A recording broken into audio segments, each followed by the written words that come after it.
ہاں آپ کا نام کیا؟ میں نے کہا یہ ہر دفعہ ایک آدھا منٹ ضائع ہوا کرے گا، ان کو کہیں ایک درمیانے رکھیں، جو اونچے قد کے ہیں وہ جھک جایا کریں بات کرتے وقت۔ میرا نام ہے عثمان حیدر اور میرے ابو کا نام ہے خلیل احمد خالد۔ میرا سوال ہے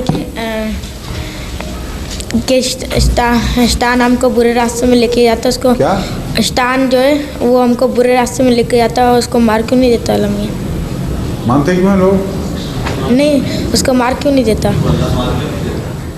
اللہ تعالیٰ کیوں نہیں مار دیتا شیطان کو؟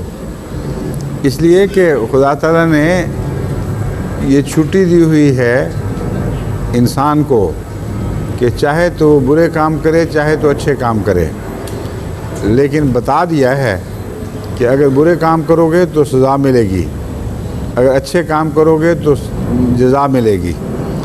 اس لیے انسان کو جو آزادی بخشی گئی ہے اس کے لیے ضروری ہے کہ بدی کا بھی اختیار ہو، ورنہ آزادی کوئی نہیں۔ سمجھو، اس آزادی سے انسان بنا ہے، ورنہ آزادی نکال لو تو وہ بھی ایک جانور بن جائے گا، کوئی اور مخلوق بن جائے گا، وہ انسان نہیں رہے گا۔